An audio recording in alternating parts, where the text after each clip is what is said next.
In this next very important step, I'm going to show you step by step how to tie your domain name to your hosting account.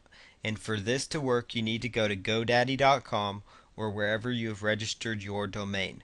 For this example, we are using GoDaddy.com. So what you need to do now is go right on over to your hosting account and actually get some information from them first before you go to GoDaddy. So what you want to do here is go to your hosting account and ask for your name servers or DNS information. Typically, you will find this in the frequently asked questions section. You might find this in the back end of your hosting account when you log in using the username and password that you set up.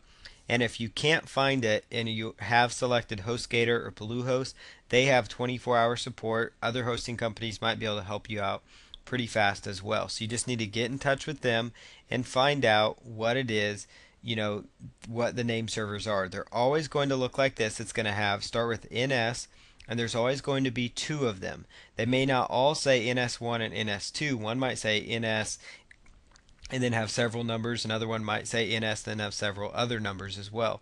But you're always going to have two of them.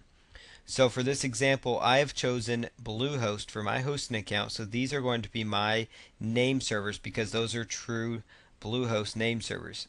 Now these for a HostGator are more than likely are going to be different.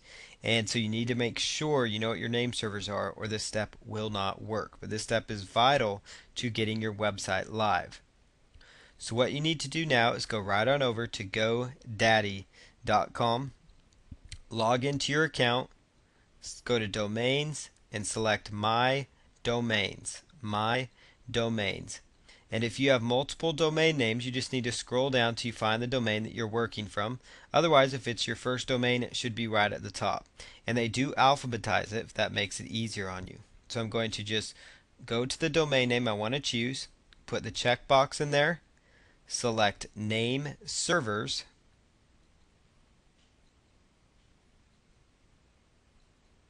and then what I'm going to do is by default they will say I host my domain with another provider.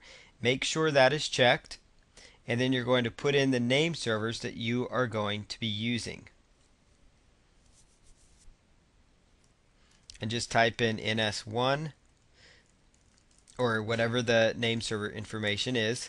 And it doesn't matter if you type it in lowercase or uppercase, it will change it accordingly. Then you choose OK.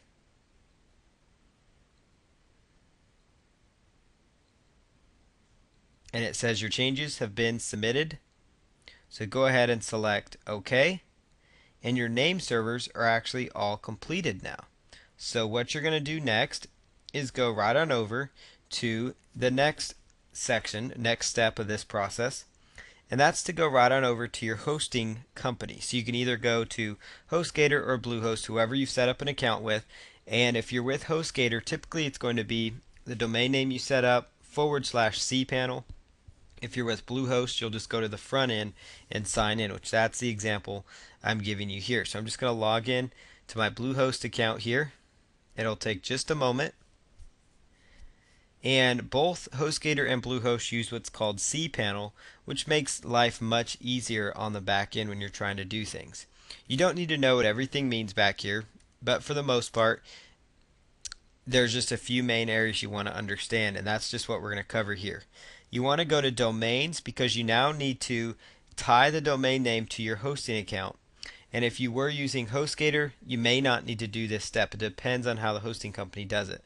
But you need to make sure that you get the right name servers with your domain. So I go to Domains, choose Add-on Domains. Domains, and select Add-on Domains.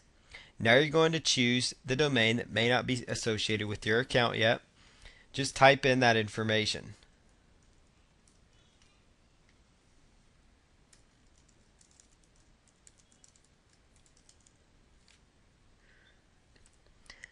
If you set up your name servers correctly, it's going to tell you the name servers were verified. So you're just going to make sure add-on domain is chosen. Scroll down to where it says create new directory. And it's always going to make the main domain a subdomain. And that's okay. So choose add domain.